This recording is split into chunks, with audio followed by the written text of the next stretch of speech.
operadores, ¿vale?, en espacios de Hilbert fundamentalmente, que pregunta si existe un operador lineal y continuo en un espacio de Hilbert sin subespacios cerrados e invariantes no triviales, ¿no? Los triviales pues, son el cero y el total. Evidentemente, si lo proponemos así, el caso de los espacios de Hilbert de dimensión finita, sobre todo los números complejos, pues todo operador tiene un subespacio cerrado invariante no trivial, es una matriz, ¿de acuerdo? El tema de la formada canónica de Jordan incluso nos permite descomponer el espacio en términos de subespacios invariantes.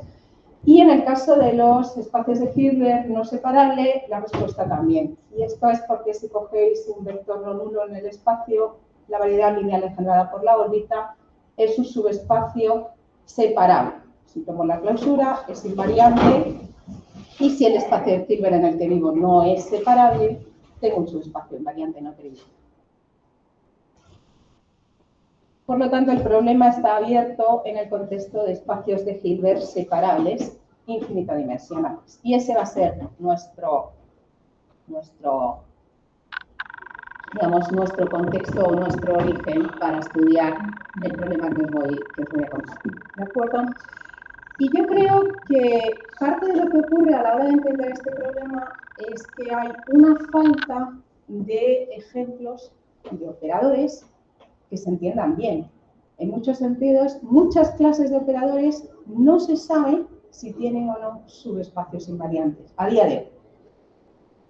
Es cierto que hay clases de operadores que se saben que tienen subespacios invariantes. Entre ellos, los operadores normales. Los operadores normales son aquellos que conmutan con su adjunto. T estrella es T estrella T.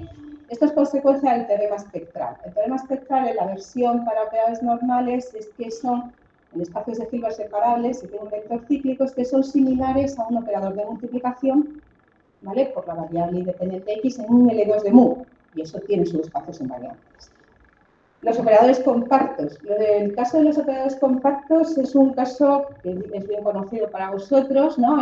El resultado inicial se debe a von Neumann, pero nunca fue publicado, y Aronsas y Smith probaron el caso en el contexto general incluso de espacios de Banach. De hecho, el otro día, revisando los archivos que tenía, el trabajo inicial de Aronsas y Smith estaba clasificado por la inteligencia de los Estados Unidos, por el sistema de inteligencia de Estados Unidos. Yo tengo un trabajo que pone desclasificado por el sistema de inteligencia, ya dieron paso a que se pudiese hacer la publicación, que además está en Análisis Nacionales, ¿de acuerdo? Luego, una gran clase de operadores que se sabe que tienen subespacios invariantes son lo que podríamos llamar operadores de Lomonosov, que son aquellos que satisfacen el teorema de Lomonosov. Es decir, si yo tengo un operador lineal y continuo y sé que conmuta con un operador compacto no nulo, pues tiene un subespacio invariante cerrado no trivial. ¿De acuerdo? De hecho, tiene lo que se llama un subespacio hiperinvariante, es decir, que es invariante para todo operador en el conmutador de T. Durante varios años estuvo abierto si siempre podíamos encontrar un operador que conmutase, que estuviera en el biconmutador de un operador raro, ¿no? O sea, y que fuese compacto. Si es de un operador, indicando casos triviales, que conmuta con un operador que conmuta con un compacto, pues este operador del que partía tiene un subespacio invariante, porque el del medio, digamos, tiene uno hiperinvariante, ¿no? Y la respuesta se debe a Hadley, Narden, Bayavi y Rosenthal en el año 80, que probaron que no, que ese no es el caso, que se pueden encontrar operadores que en el biconmutador no existe ningún operador compacto no nulo. Estos operadores, de hecho, el operador que ellos encontraron es un shift, es un multiplicar por z, pero actúa en un espacio de Dirichlet convexo. Y ahí es donde juega un papel fundamental la teoría de funciones de variable compleja, que hoy va a ser esencial también en nuestra charla.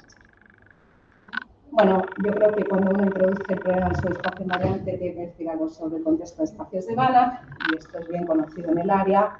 ¿De acuerdo? El resultado fue inicialmente resuelto por Enflo, que tardó más de 10 años en publicarse, pero a mí particularmente me gusta, será porque lo conozco más, el trabajo de Charles Reed, donde propone la solución al problema subespacio invariante en L1, en el espacio de Banach clásico. De hecho, sí que podríamos decir que es la primera construcción de un operador en un espacio de Banach clásico sin subespacios cerrados e invariantes no triviales. Esencial en esa prueba, porque bueno, la hemos mirado por delante y por detrás, por lo menos lo hemos intentado mirar, incluso en relación con Charry, que el espacio de Banach no es reflexivo. Luego las técnicas difieren mucho a la hora de intentar atacar el problema en el contexto de espacio de Hilbert. Muy bien, ese digamos es el panorama general.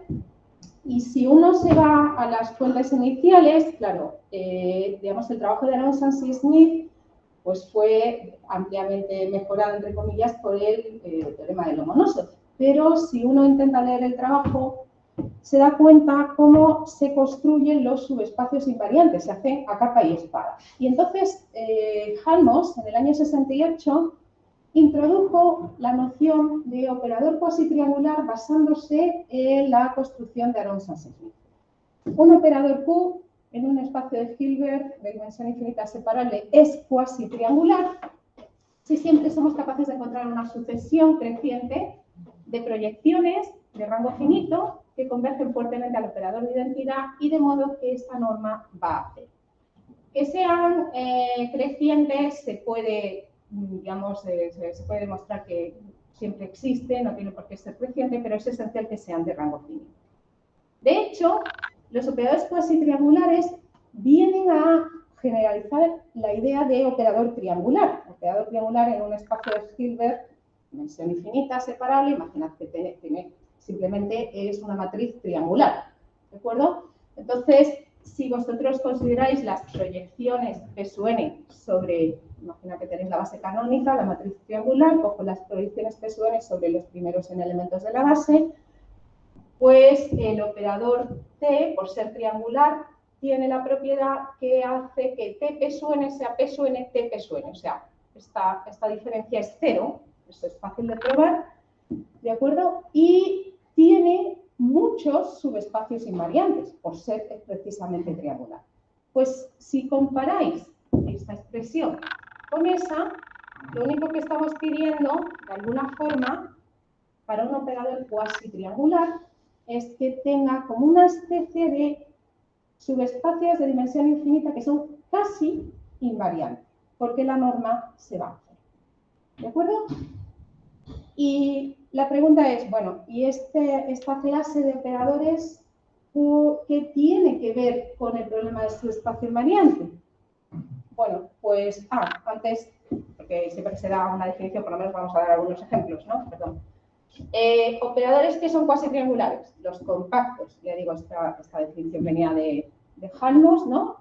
Los operadores normales, que ya hemos visto, cuando hago perturbaciones de compactas de operadores normales, es decir, cuando son un compacto y un normal. De cosas que no son cuasi triangulares, el operador, el shift, multiplicar por z en L2, que conocemos los subespacios invariantes y están caracterizados, uno de los pocos operadores que tienen subespacios invariantes caracterizados, el teorema de Bernoulli. ¿De acuerdo? Bien, pues, ¿qué tiene este concepto? ¿Cuál es la relación, como decía, con el problema del subespacio invariante? Bueno, pues que el problema del subespacio invariante se resuelve si conocemos que todo operador cuasitriangular tiene un subespacio cerrado invariante no trivial. Este es un resultado de follas de Apóstol, Foya y Bosco-Lescu que prueban que si tengo un operador que no es cuasitriangular, automáticamente sé que tiene un subespacio invariante.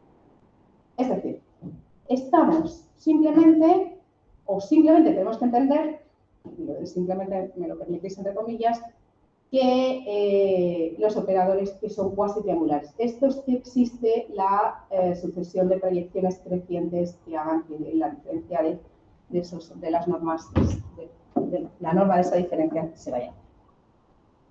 Bien, pues el objetivo, digamos, el camino estaba marcado, ¿no? Y es, bueno, pues vamos a intentar entender esta clase de operadores. En principio, dentro de esta clase tenemos los operadores compactos, tenemos los operadores normales.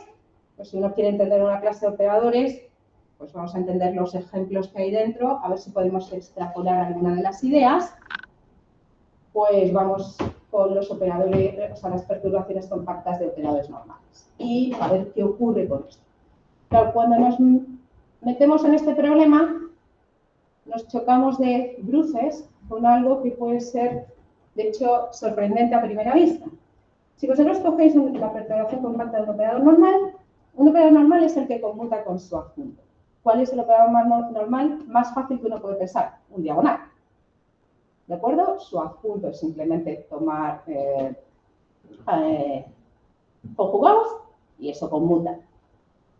Voy a hacer una perturbación compacta. ¿Cuál es el compacto más fácil que podemos considerar? Que tenga rango 1. Este es el operador compacto más fácil. Muy bien, pues resulta que a día de hoy no se conoce si toda perturbación compacta de rango 1 de un operador diagonal tiene o no subespacios cerrados e invariantes no triviales. El problema fue explícitamente propuesto por Cartesio en el año 79 y a día de hoy el problema está abierto en su generalidad. ¿De acuerdo? Y lo que os voy a contar es, este va a ser el mainstream de mi charla hoy, ¿de acuerdo? Y os voy a decir cuál es la problemática que hay detrás. Es como es el caso cero, ¿no? O sea, no entendemos ni siquiera el caso cero en el caso general, ¿no? Este problema realmente tiene un origen bastante antiguo. Vamos, si uno tiene un operador hermítico, o sea, que es autoadjunto, y lo perturba por un operador compacto que esté en una clase de Chate, pues el estudio de esto tiene subespacios invariantes, ¿de acuerdo? Y está, por ejemplo, en el libro de Dunford y Schwarz, y las pruebas no son complicadas. Entonces, inicialmente, cuando uno hace perturbaciones, pues lo que pretende es estudiar si las propiedades del operador que perturba, digamos, se mantienen. Y esta idea fue generalizada por Kitano. Claro, si en vez de un operador hermítico tengo un operador normal y lo quiero perturbar, lo que hizo Kitano es estudiar cuando una perturbación compacta por una clase de Chapel de un operador normal tiene unos subespacios invariantes, siempre y cuando el operador tuviese el espectro contenido en una curva de Jordan C2. Damos cuenta que si es hermítico, lo tiene, o sea, si es autoadjunto, está contenido en la funcionalidad. ¿De acuerdo? Y a este respecto hubo bastantes resultados. Quizás para mi gusto, porque luego ha habido derivaciones, este de Rajavi-Pur y Rajavi, del año 75, dice que si yo tengo una perturbación compacta de un operador normal y el espectro está contenido en una curva de Jordan C2, ¿de acuerdo? Y la perturbación, el compacto pertenece a la clase de Chate, el operador es decomponible solo si el espectro rellena el interior de gamma. Ser decomponible, la definición explícita la voy a dar luego, pero siendo decomponible simplemente significa que para cualquier recubrimiento por dos abiertos del espectro, yo soy capaz de encontrar dos subespacios invariantes que me da el espacio total, su suma, y de modo que cuando restringo el operador a cada uno de ellos, se queda contenido en los elementos del recubrimiento. En cualquier caso, el mensaje en esta dirección es: un operador decomponible tiene un retículo riquísimo de subespacios invariantes. ¿De acuerdo? Pues lo que nos dice Rajavi-Pur y Rajavi es que si el espectro del operador normal está contenido en una curva C2, ¿vale? Entonces, estoy perturbando por un operador de la clase de Chate, entonces puedo conseguir muchísimos subespacios invariantes. Esta es un poco la filosofía que hay detrás. Este resultado ha sido generalizado a trabajos de Chevreau, de Isabel Chalendar y demás, digamos, bajando la regularidad de la curva. ¿De acuerdo? Pero se ha llegado a C1 más epsilon. Y las técnicas están basadas en estimaciones de la resolvente del operador. Bien. El problema, bueno, hay operadores, perturbaciones compactas de operadores unitarios que no son decomponibles. Esto es de Herrero. Pero el problema es que un operador normal, un operador diagonal, puede tener como espectro cualquier compacto del plano. Coged un compacto del plano acotado, bueno, un cerrado acotado, ¿no? Y tomamos un denso en ese compacto. El que más os guste, el que más os coraje os dé. Tomo un denso, lo numero y lo pongo como las diagonales de la matriz. Ese operador tiene como espectro ese compacto. ¿De acuerdo? Entonces, si dejamos, o sea, si dejamos caer, si prescindimos de la hipótesis de que el espectro esté contenido en una curva, la situación es, era imposible de manejar. De hecho, ese ejemplo que os he dicho tiene la virtud, tiene la propiedad de que el operador diagonal tiene un conjunto de autovectores que genera todo el espacio. ¿Vale? Bueno, pues tampoco se sabe si toda perturbación compacta de un operador cuyos autovectores generen todo el espacio tiene o no subespacios invariantes. O sea, la situación no puede ser más desastrosa desde el punto de vista de los subespacios invariantes. Y bueno, pues vamos a centrarnos en este caso y os voy a decir qué hay hecho, qué hemos hecho y a dónde los resultados que hemos conseguido y a dónde nos dirigimos. ¿Bien? O sea, vamos a poner, digamos, en contexto, yo tengo un operador diagonal, ¿de acuerdo? De una base ortonormal, SUN, que puede ser más simple, el contexto y una sucesión acotada de números complejos. A mí me gusta pensar en los números que tiene, o sea, en el disco unidad y en los números con componentes racionales en el disco unidad, esa es mi sucesión lambda SUN, porque el espectro es el disco unidad cerrado. Esto es lo que me gusta, pero cualquiera puede coger cualquier otro compacto. ¿De acuerdo? Y vamos a tomar una perturbación de rango 1 de ese operador diagonal. ¿De acuerdo? Vamos a fijar dos vectores del espacio que vamos a llamar U y U. Ya digo, esto a pesar de lo que pueda parecer de restrictivo, cualquier operador normal cuyos autovectores generen el espacio, ¿vale? La variable lineal sea densa, ¿vale? Las perturbaciones de rango 1 son similares a esto, o sea que es mucho más general de lo que en principio os podría dar. Bien, pues el primer resultado en esta dirección es de Follasco, Jung y Pearce, del año 2007, y dice que no importa cómo sea el operador diagonal, es decir, no importa cómo sea la sucesión acotada esta de lambda sunes que vosotros cojáis, ¿de acuerdo? Que si perturbáis por dos vectores U y U, y sabéis que los coeficientes respecto de la base están en L2/3, entonces el operador tiene un subespacio cerrado en E hiperinvariante no trivial. Es decir, tiene un subespacio que además es invariante para todo operador en el conmutador. Y, bueno, si cogéis el trabajo de Follasco, Jung y Pearce, para probar esto, ellos, digamos, hacen algo completamente diferente, evidentemente, a lo que se estaba haciendo en los años 70 y cuando el espectro está contenido en una curva. Oye, ahí da igual quién sea D.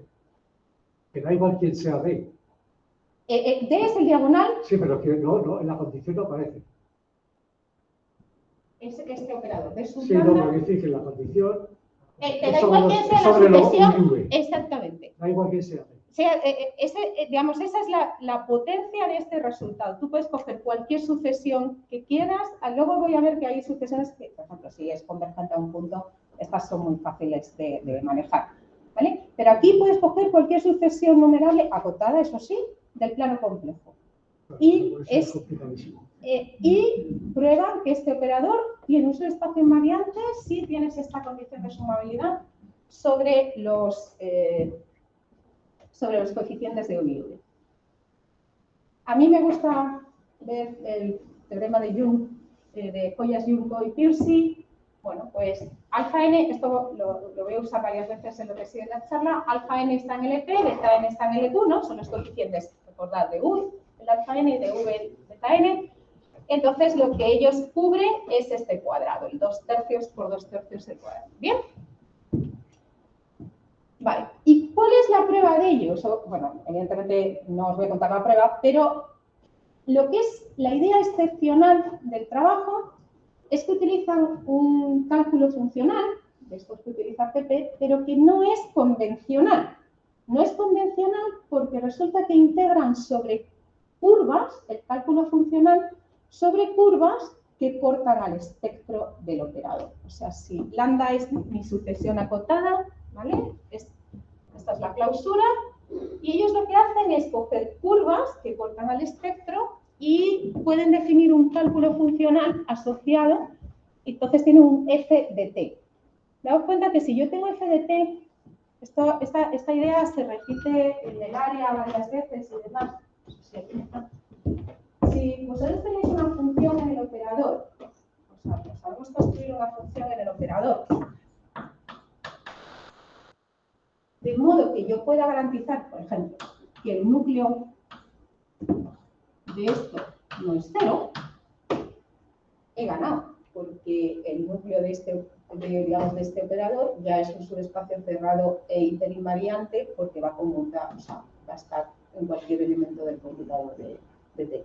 Si podéis garantizar que esta función, este operador, es, por ejemplo, un idempotente, que es lo que ellos hacen, ellos construyen un cálculo funcional y prueban que con ese cálculo funcional tienen idempotentes en el operador.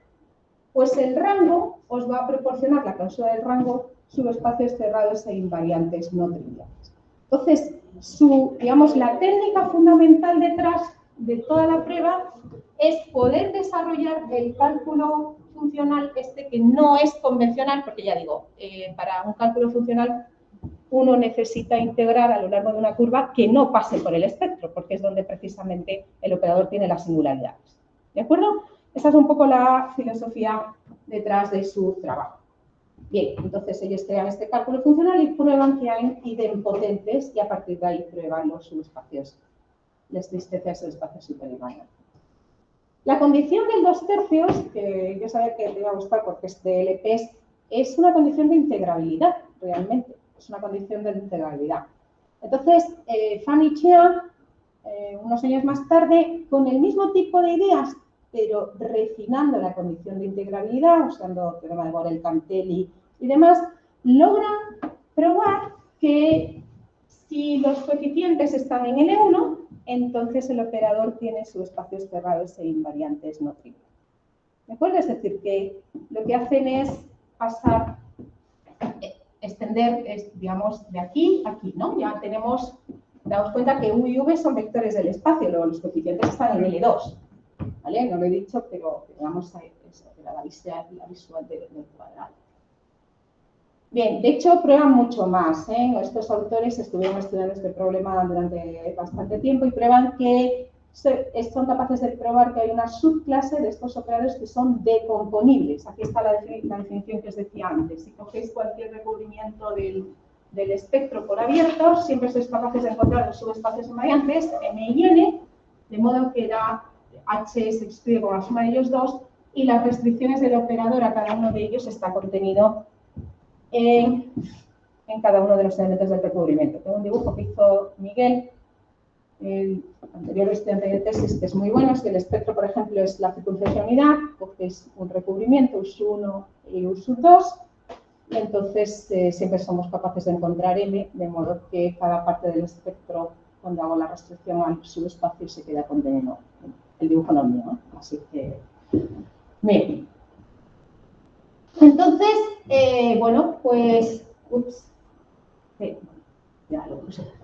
El teorema con Javier es que somos capaces de extender el resultado de Jung con Folles y Pearcey a suponer que o bien los coeficientes de U están en L1 o bien los coeficientes de V están en L1. Es decir, o esto o esto. ¿De acuerdo? Y entonces el operador tiene subespacios cerrados e hiperinvariantes no triviales. Bueno, y os voy a contar nuestra aproximación. Es completamente diferente. Digamos, el cálculo funcional que ellos hacen no da más de sí. Las condiciones de integrabilidad las habían estudiado Famichia, pero digamos que nuestra aproximación es bajar un poco a los infiernos, o si queréis, al mundo de la variable compleja, que como bien sabéis es mi perdición por alguna forma, e intentar hacer las cosas, construir los subespacios a capa y escala. Y eso es lo que os voy a contar un poco en lo que sigue. A ver, hay casos inmediatos, ¿de acuerdo? Estos casos, por ejemplo, ya fueron estudiados por Ionescu. Si yo tengo una perturbación de rango 1 de un operador diagonal, sea como sea la sucesión, ¿de acuerdo? Lo que sí es cierto es que si las coeficientes, alguno de los coeficientes de U o de V son 0, entonces el operador T tiene un autovalor, o el T estrella tiene un autovalor, con lo cual ya tengo su espacio hiperinvariante y no tengo nada que probar. ¿De acuerdo?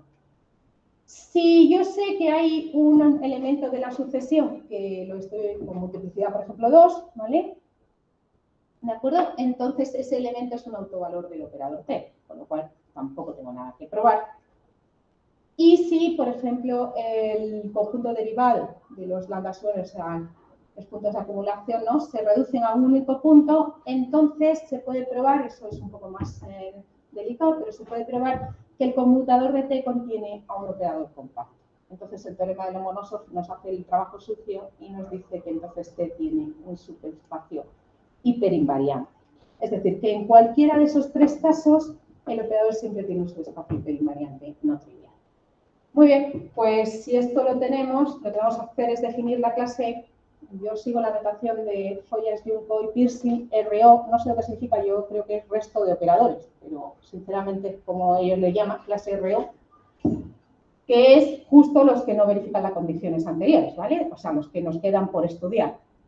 Tenemos una base ortonormal del espacio de Hilbert, una sucesión acotada de números complejos y el operador que es la perturbación de rango 1 del diagonal. ¿Vale? Pues vamos a decir que este operador está en la clase RO, bueno, pues cuando la perturbación, los coeficientes de los elementos nunca se anulan, ¿de acuerdo? Esta sucesión es inyectiva, es decir, los cuento en la multiplicidad todos 1, y el conjunto derivado no es unitario, ¿de acuerdo? Que es justo, ya digo, los que no se conocen. Entonces, si queréis estudiar los subespacios invariantes de un operador, una de las técnicas usuales, o una de las herramientas es intentar entender qué le pasa al espectro, ¿de acuerdo?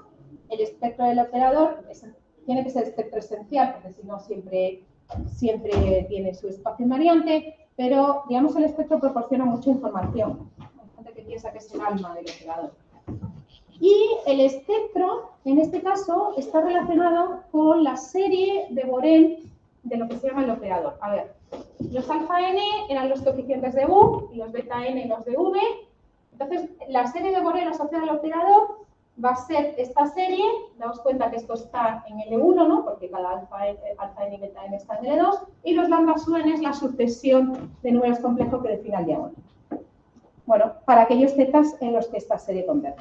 Y aquí me vais a permitir, de hecho me había traído hasta el libro porque está muy bien, me vais a permitir, yo sé que hay gente experta en teoría de aproximación y probablemente a lo mejor sí que conocéis este tipo de series. Las series de Borel tienen una historia que es sorprendente. Si tenéis cualquier sucesión, en principio acotada, Berlín las estudia incluso para sucesiones no acotadas, ¿eh? En principio acotada y cogéis, llamáis A la clausura de esa sucesión, ¿de acuerdo? Y C sub n es una función de L1. Podéis, esto se denomina una serie de Borel y converge uniformemente compactos del complementario de A, ¿de acuerdo? Y se puede extender de forma meromorfa a un entorno de cada punto de Z. Bueno, ya digo, tiene una historia, estas series fueron propuestas por Borel a finales del siglo XIX. Y la pregunta es si qué tipo de funciones se pueden representar en términos de serie de Borel y cuestiones de unicidad. De hecho, la parte interesante es cuando la sucesión de puntos que estáis cogiendo, digamos, divide al plano. O sea, tiene distintas componentes conexas. Por ejemplo, imagina que cogéis la sucesión en la sucesión unidad o en un anillo. ¿De acuerdo? Por poner un caso de lo más simple. Y de hecho, fue una cuestión bastante estudiada, era si una tal sucesión podía valer 0 en una de las componentes conexas acotadas, o sea, tal serie, perdón, y ser no nula. ¿De acuerdo? En otra. Esta cuestión fue propuesta por Borel. Si los coeficientes de L1 que definen la serie de Borel, por ejemplo, la raíz enésima, se atienden suficientemente rápido a 0, el límite es 0, hay un teorema de Walsh que implica que eso es imposible, no puede valer 0 en una componente conexa acotada y ser no nula. Pero hay un resultado de Wolf de los años 20 donde construye una serie de Borel no nula que se anula en el disco unidad. Y este es un ejemplo que yo creo que incluso es un ejemplo, si veis la prueba, yo le he traído, es muy simple, está basado en la propiedad de las medias de funciones armónicas. Ya, y es media página, es un ejemplo realmente elegante. Bueno, hay muchísimas contribuciones en este caso de Benjoa, de Berlin, de series de Borel, no nulas, que sumaban 0 y la idea era ir decreciendo, bueno, estudiando el crecimiento de los coeficientes C sub n, ¿de acuerdo? Y el problema de unicidad. Si realmente, claro, estudiar si vale 0 en una componente conexa acotada del complementario, pues que es un agujero, ¿de acuerdo? Está relacionado con el problema de la unicidad, o sea, qué funciones yo voy a poder representar como este tipo de series, y el resultado está resuelto en la tesis de Sibilev, que fue estudiante de Minkowski hace, pues, bueno, hace ya 25 años, ¿no? 26 años, pero bueno, relativamente reciente. Estas series habían aparecido en el contexto de teoría de operadores, ¿no? Hay unos resultados de Saracen y tienen que ver con el estudio de los vectores cíclicos de los operadores diagonales. De hecho, Saracen probó que esta serie puede valer 0 para cuando el módulo de z es mayor que el supremo de los puntos de la sucesión, ¿vale? Si, solo si, existe un subespacio cerrado invariante no trivial para el diagonal que define los elementos de la sucesión Zn, ¿de acuerdo?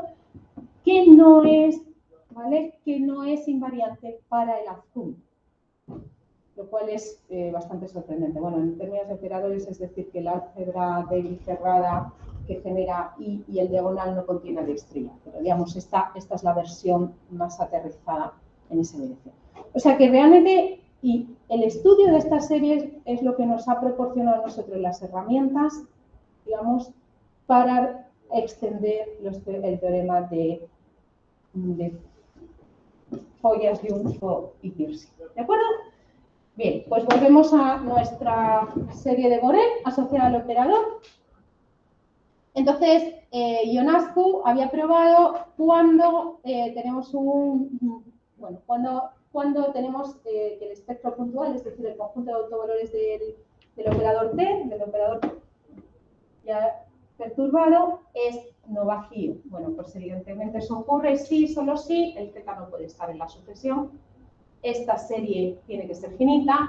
Y, daos cuenta, estamos estudiando que f sub t de z no represente a 0, que era lo que os he comentado antes, sino que represente a una constante, a -1 en este caso. ¿De acuerdo? De hecho, no se sabe... Bueno, dejadme continuar y ahora os digo lo que no se sabe. No se saben muchas cosas. El espectro, en ese caso, es el derivado de lambda unión los puntos donde f sub t de z más 1 es igual a 0 y el espectro esencial es justo el derivado de lambda.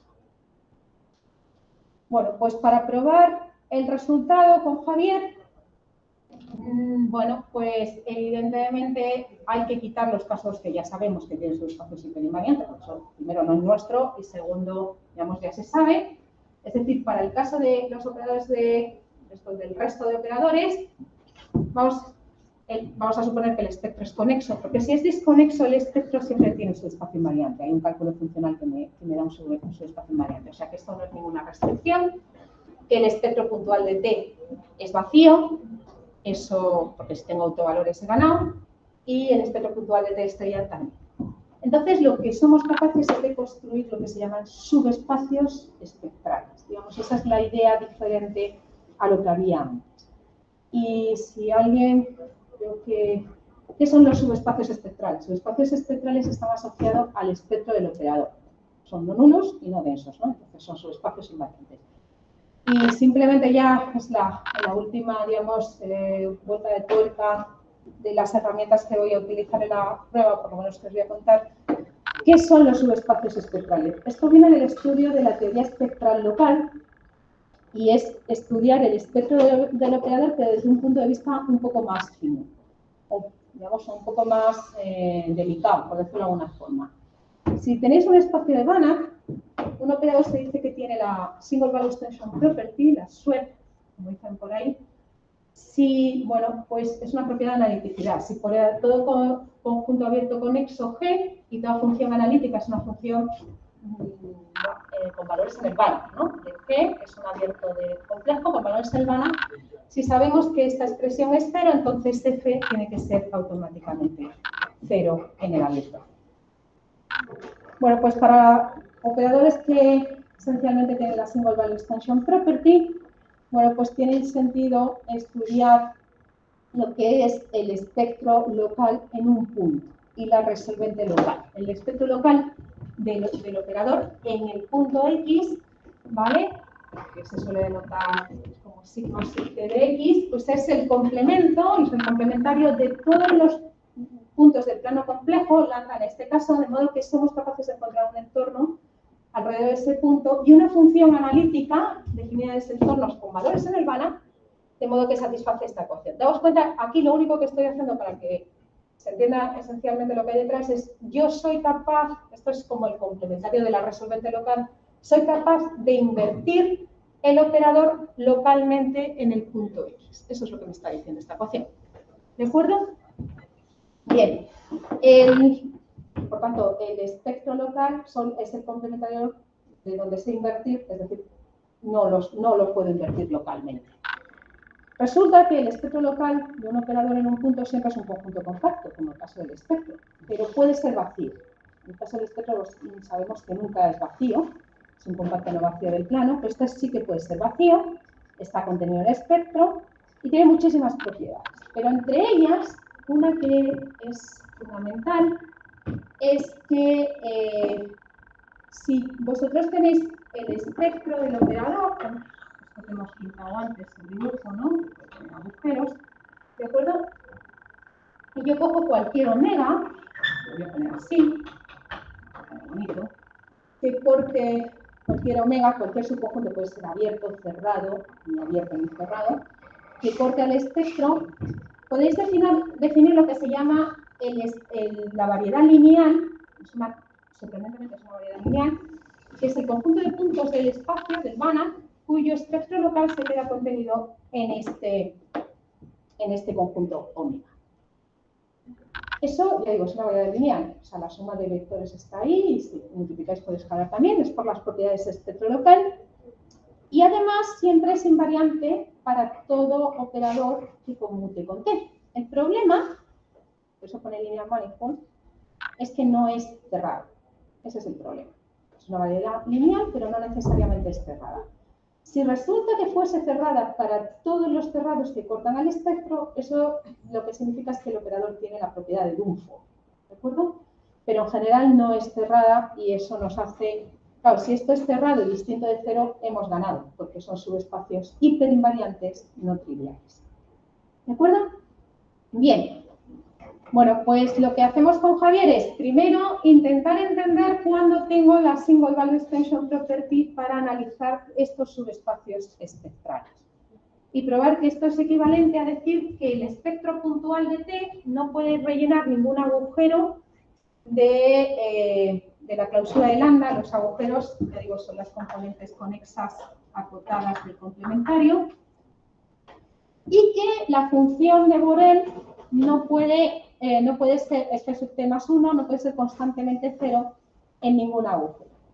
Esto está a día de hoy, o sea, nosotros sabemos caracterizar cuando tiene Single Value Extension Property, pero por ejemplo, como hay un problema detrás, porque antes os conté que el problema de Borel era saber si f sub t, porque es de Borel, ¿no?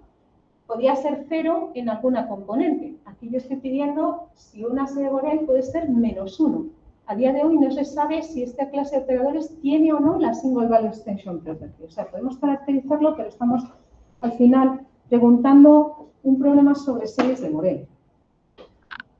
Bien, pues para daros la caracterización de los subespacios espectrales que vamos a considerar, voy a introducir una notación que es n sub A va a ser el conjunto de índices, de modo que lambda sub n, digamos, está en la sucesión, evidentemente, y en A, ¿de acuerdo? El conjunto de índices naturales. Y esta función, que probablemente todos os habéis contado variable compleja alguna vez, que aparece en el teorema de Cauchy, ¿vale? ¿De acuerdo? Que le he llamado gamma G de Z omega, que sabemos que es continua, cuando tengo un abierto, pues es continua en U por U y es holomorfa en U. Bien, pues aquí va. Esta es la caracterización de los subespacios espectrales asociados a cerrados, no a cualquier conjunto omega, pero a cerrados, ¿de acuerdo? Del plano complejo. Supongamos que tengo un operador en la clase RO, que son los que nos interesan, los dos vectores U y V, no nulos. Vamos a suponer que T tiene la Single Value Extension Property y que el espectro es con eso. Podéis suponer que el espectro puntual de T y el espectro puntual de T estrella es vacío, con lo cual ya tiene la Single Value Extension Property. O sea, esa condición la tengo cubierta, si queréis, así también. Entonces, tomamos cualquier conjunto cerrado que queráis, no va a aparecer, pero cualquier conjunto cerrado, ese, que corte al espectro. Pues vamos a decir, o vamos a probar, que es X, un vector del espacio, va a estar en el subespacio espectral determinado por ese cerrado, es decir, su espectro local va a estar contenido aquí, sí y solo si somos capaces de encontrar una función holomorfa en el complementario del cerrado que satisface las siguientes condiciones. El X realmente tiene las coordenadas X o N, S o N con respecto a la base canónica. Bueno, pues para aquellos N que estén, digamos, esta era la notación decir que lambda su N estaba en el complementario del cerrado, ¿no? Pues para aquellos N que satisfagan que su índice está aquí, tengo que tener un problema de interpolación. El X su N es G su X en los lambda N por alfa N. Alfa N era los coeficientes del U. Además, esta función tiene que ser una función holomorfa vectorvaluada, ¿vale? Con valores en el espacio de Banach. Y tengo que tener una identidad entre series de Borel. Una ecuación funcional entre series de Borel. La serie de Borel que determina los coeficientes de X contra beta su N, cuando estoy cogiendo estos índices, ha de ser G sub X, la función holomorfa que sale multiplicada por esta expresión, es la serie de Borel, digamos, cuando los índices recorren este conjunto. Estos son los coeficientes de U y los de V, y esta expresión que involucra a la derivada, que es lo que realmente nos está saliendo ahí. Y eso se debe satisfacer para todos los zetas que están en el complementario. Bueno, la idea de la prueba es larga, ¿de acuerdo? La idea de la prueba es probar efectivamente que yo tengo un vector en ese espacio, significa que su espectro local está contenido en este cerrado. Y es tirar de eso, llegar a las condiciones y ver que las condiciones que ha sacado efectivamente te están caracterizando esa prueba. ¿Vale? Bien, pues ya tengo todos los ingredientes. Y dejadme hacer un par de remarks, ¿vale? Antes de daros la prueba no os la voy a dar entera, pero simplemente os voy a contar qué es lo que hay detrás, ¿vale? Con un dibujo. Este teorema que os he puesto, la función esa holomorfa la puedo calcular, claro. Cuando uno prueba un teorema dice, bueno, ¿esto tiene algún sentido? No tiene ningún sentido, esto lo podemos, vamos. Realmente, si yo cojo los vectores U y V, la función holomorfa, por ejemplo, para U, no es otra cosa que la serie de Borel del operador T partido por la serie de Borel más 1 cuando estoy en el complementario del espectro, ¿vale? Se puede probar esa igualdad. Y la serie y la función holomorfa para el vector V tiene aquella expresión. ¿Vale? De hecho, cuando estábamos probando esto, dijimos, bueno, tenemos ahora una caracterización de los subespacios espectrales. Yo quiero probar que esos subespacios espectrales son no vacíos y no densos, o alguno de ellos, aunque tenga uno, he ganado. ¿Con quién podemos testar? Podemos testar o ¿qué podemos comprobar? ¿Con el vector U o con el vector U? Bueno, pues el vector U solo está en los subespacios espectrales solo si F es todo el espectro. O sea, por ejemplo, en el subespacio espectral asociado a este cerrado, el vector U no está. Eso nos puso felices, pero claro, eso no nos daba lo que realmente queríamos. Sí nos dio algunas algunos corolarios, que en particular nos dice que los subespacios espectrales son todo el espacio, sí, solo sí, en el único caso que tenemos en el trivial, cuando estamos hablando del cerrado igual al espectro. Y otro que Bercovici me había preguntado cuando estuve allí, la última estancia esta que hicimos larga, que es relativa al comportamiento de las perturbaciones compactas del operador en el vector U y en el vector V. Estas estimaciones, si alguien se pone a hacer a manos, y pues, bueno, yo al menos no he sido capaz, y justo las propiedades anteriores nos dicen que el límite superior de estas dos estimaciones tienen que coincidir pues, con el radio espectral del T y con el radio espectral del T'. ¿De acuerdo? Ya digo, si uno pone a hacerse esas estimaciones a mano, al menos yo no he sido capaz de estimar la norma de eso y luego hacer la raíz enésima y tomarlo. Pero bueno, digamos que esos son dos cuestiones así un poco más específicas.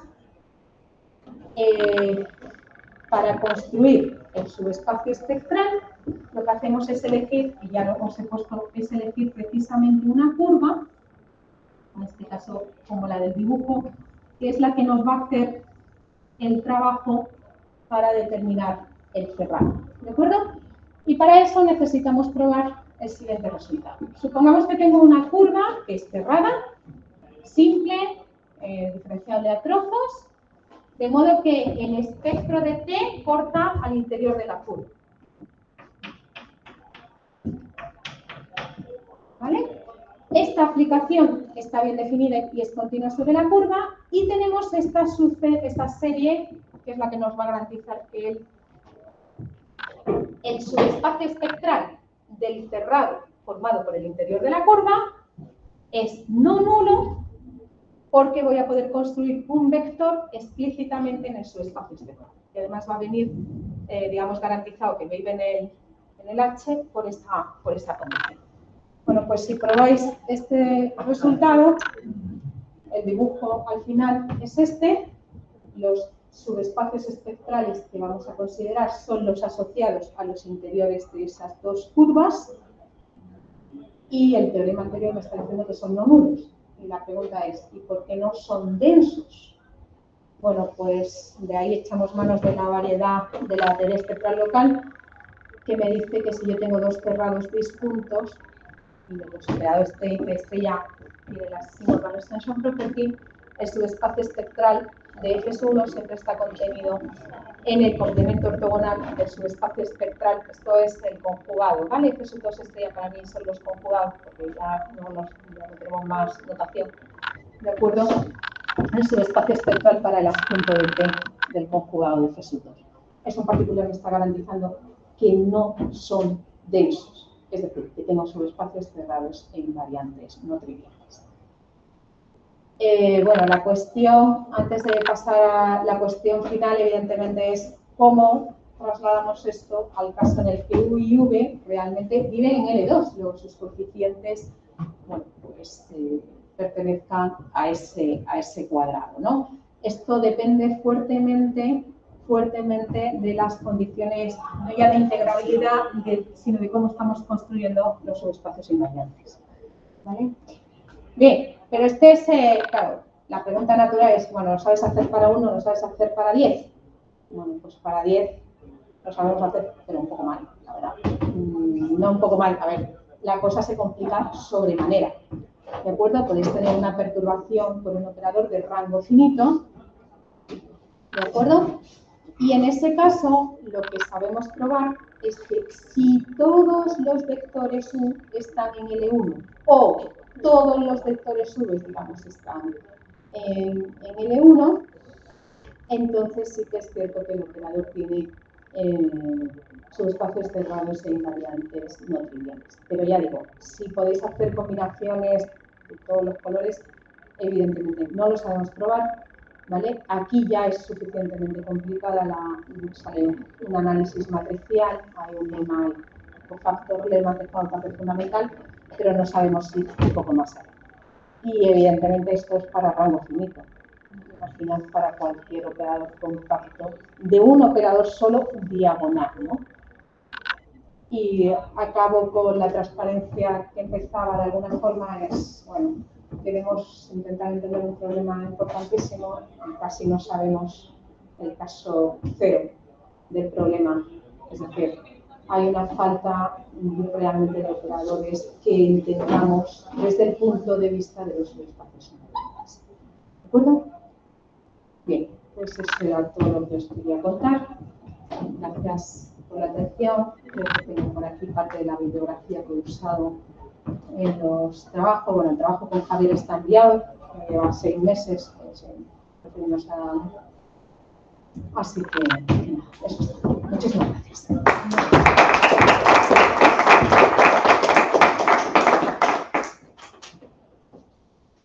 Una pregunta, comentario.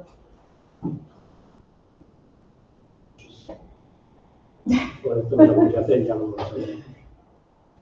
No, pues Esteban.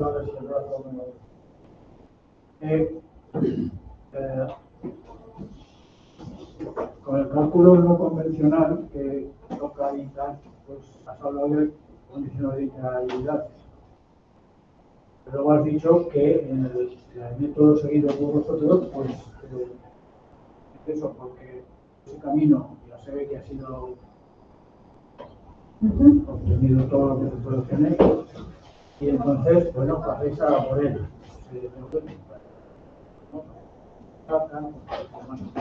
Pero luego en un punto has puesto a hablar de condiciones de integrabilidad. Entonces, la pregunta no va, sino, considerando los dos métodos, ¿hay alguna especie de traducción en el sentido de, al hablar de subespacios espectrales, ¿se puede eso traducir en términos de alguna manera del cálculo no convencional o de, A ver, de la integración? la parte de integración, o sea, digamos, el cálculo no convencional, ellos lo que realmente no te dicen quiénes son los subespacios invariantes, ¿no? Es como que, este es lo que había puesto como la idea esta también de Achmon y demás, ¿no? Existe un idempotente, ¿vale?, que se genera a través de este cálculo funcional, que está en función del operador, y a partir de ahí tiene el subespacio invariante. Pero no son, o sea, los idempotentes esos existen, ¿de acuerdo? Pero ¿quiénes son? Digamos, la aproximación nuestra es construir explícitamente el subespacio invariante, ¿no? Y es un subespacio espectral. Y entonces, esto, yo no sé si estos subespacios espectrales que construimos pueden ser la imagen de idempotentes en el operador. Eso, si esa es tu pregunta, la respuesta es no lo sabemos. O sea, nosotros lo que hacemos es construir a capa y espada, digamos, el subespacio invariante y probar. La condición de integrabilidad que nos sale a nosotros es realmente para probar que el vector, o sea, se construye un vector que viene determinado, si quieres, esencialmente es esto, ¿no? Se construye un vector X cuyas componentes van a ser, si quieres, esta va a ser la norma del vector al cuadrado. O sea, esta va a ser como la norma del vector al cuadrado. La condición de integrabilidad realmente nosotros la estamos usando para garantizar que el vector vive en L2. O sea, que el vector que se construye a partir de él vive en L2 y su espacio espectral es no nulo. ¿De acuerdo? Nosotros no sabemos si estos subespacios que estamos construyendo realmente los puedes ver como imágenes, probablemente no los puedes ver como imágenes idempotentes, pero eso ni lo hemos estudiado. Digamos, lo que hemos hecho es bajar un peldaño, por decirlo de alguna forma, a la parte de la variable compleja, y las series de Borel ya habían aparecido, bueno, en los trabajos de Jung y demás, no, pero en los de Ionescu sí, porque estaba interesado en los espectros puntuales, o sea que esa idea de que tienen que estar relacionados con el operador era previa. Pero si te pones a estudiar un poco más esas series es donde uno dice, bueno, realmente lo que tiene que estar pasando aquí es algo, tiene que haber una relación, que es un poco la caracterización esta. La caracterización esta que te está dando la relación realmente que proviene del operador y de las series de Borel. Esa es la idea. O sea, de alguna forma uno tiene que cambiar, bueno, cuando ves que el método no sigue, pues tienes que cambiar la dirección, eso no hay más. Y aquí la técnica es para Arturo Gilbert o no. De otra manera, la reflexividad aparece de manera explícita en algún momento y además Gilbert. No lo puedes decir, bueno, trabajar en LP. O sea, a ver, para determinar los espacios espectrales, cuando uno estudia el espectral local no es algo característico de Hilbert, esto es en Banach y demás. Esto, bueno, yo no lo habíamos pensado, pero supongo, ¿cómo va la idea de la prueba? Probablemente sí que nos sirva parte de ella para caracterizar sus espacios espectrales trabajando en el espacio de Banach.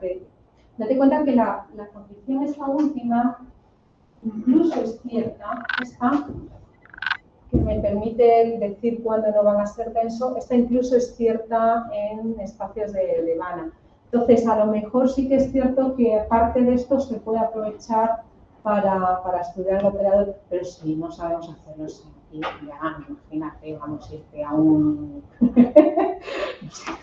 Pero bueno, efectivamente, no lo habíamos pensado, la verdad, para ser honestas, no lo habíamos pensado. De todas maneras, las dos. No, la otra sí, la otra te la he contestado. No, digo las dos autoras del artículo. Para ser honesto, sí. Está bien. Yo además había conectado algo. ¿Vale? Luego quiero en el cálculo funcional que usan en el artículo de Pollas and Company y en el otro artículo que hablamos más adelante también usan el mismo tipo de técnicas, ¿no? Sí, es el mismo tipo de técnicas, sino que la condición de integrabilidad se dan cuenta que la pueden empujar usando un argumento de tipo de estos de Borel-Cantelli. Y allí el cálculo funcional está definido sobre un conjunto de funciones holomorfas o... El cálculo funcional es para el operador. Y lo que hace ¿Pero sobre qué funciones puedes definir eso? No, sobre las funciones... vale, ya veo lo que me quieres decir. No, o sea, el objeto, ¿dónde lo defines? O sea, tienes un operador T, ¿no? Y FDT es para funciones, ¿no? Sí. ¿Esas funciones cómo son? Realmente esas funciones son funciones que te aparecen como una integral. Eso es como si, digamos, la técnica es la siguiente. Tú puedes coger un cálculo funcional holomorfo, ¿de acuerdo? Por ahí va mi cuestión. Exacto. Ya veo.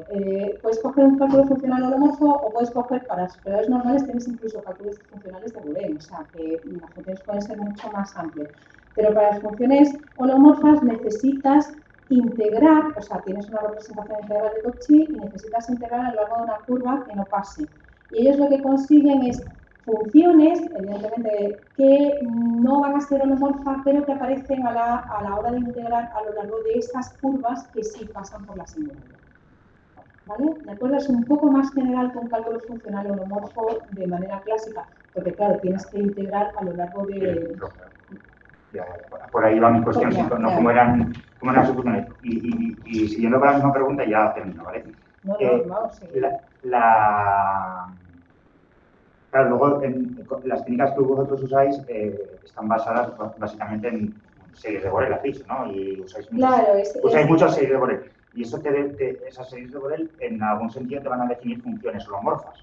Sí. ¿Y usáis propiedades de holomorfía de esas series?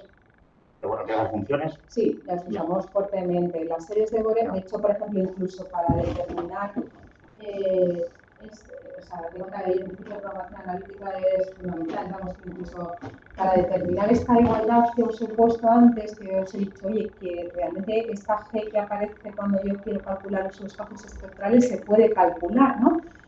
Y se puede calcular, bueno, yo he puesto aquí para todo Z de la resolvente, porque claro, la serie esta de Borel, daos cuenta que los lambda n viven en el espectro. ¿De acuerdo? Entonces, fuera del espectro es donde yo tengo la convergencia uniforme y compacta y me está definiendo la analiticidad. O sea, realmente esa igualdad es ahí y solo ahí. ¿Vale? Sí, eso es fundamental. El problema es Pues eso, cuando tienes espectros, imaginaros, en un anillo, es que, es lo que decía Jesús, la sucesión acotada, el compacto puede ser cualquier cosa. Entonces ahí es donde las técnicas de teoría de operadores se caen con todo el equipo, ¿no? Hablando mal y pronto, porque realmente no...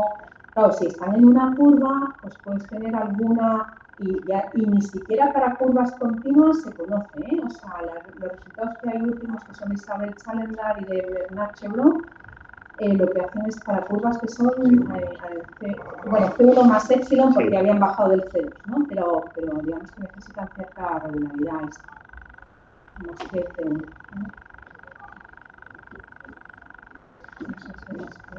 ¿no? ¿Otra pregunta, comentario? Si no, agradecemos de nuevo. Gracias a vosotros.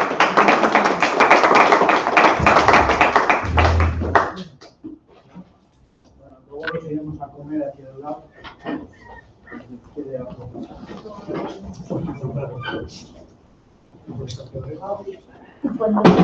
Si es posible.